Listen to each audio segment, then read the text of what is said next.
The wedding photos on the wall felt like a cruel joke. Every smile, every loving glance we shared, now seemed like a scene from a movie I'd only watched, not lived. I used to think our love story was one for the ages. High school sweethearts, married right after college. We built a life together, brick by brick, laugh by laugh. Or so I thought. The signs were there, subtle at first, like a crack in a window that you don't notice until it shatters. It started with her phone. It used to be left on the counter, open for anyone to see. Now it was her constant companion, always screened down, buzzing with messages she'd answer with a secretive smile. Just work stuff, she'd say, waving off my curiosity. I wanted to believe her. I really did. After all, trust is the foundation of a marriage, right? Then came the late nights at the office. Deadlines, new projects, emergency meetings.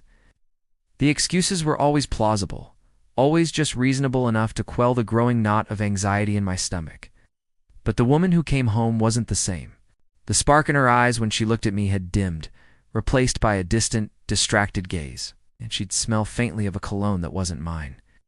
A scent she'd dismiss as just a coworker's. I tried to talk to her, to bridge the growing chasm between us. Is everything okay, honey? You seem distant, I'd ask. She'd just sigh, a tired, weary sound. I'm just stressed, that's all. You're overthinking things. She made me feel like I was the problem, that my insecurity was creating issues that didn't exist. So I buried my head in the sand, convinced myself I was being paranoid. That the years we'd shared meant something, that she would never betray the vows we made. The truth, when it finally came, wasn't a dramatic confrontation. It was quiet, devastating, and delivered via a text message I wasn't supposed to see.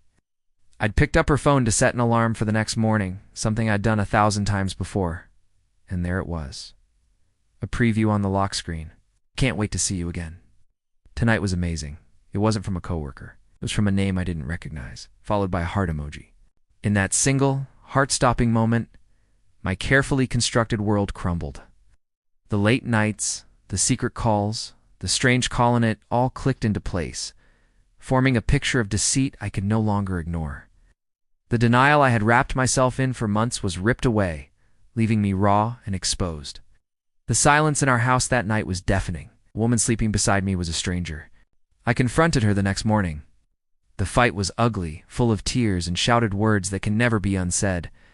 The truth, in all its painful detail, came pouring out. It had been going on for 6 months with a guy from her gym. 6 months of lies, of living a double life.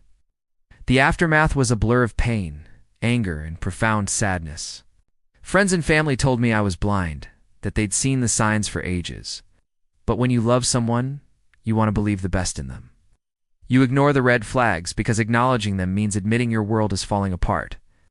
My journey of healing has been long and difficult. It's about rebuilding my life from the rubble and learning to trust my own instincts again. This experience taught me that sometimes the hardest truths are the ones we hide from ourselves. Thank you for listening to my story. If you've been through something similar, know that you are not alone, and healing is possible.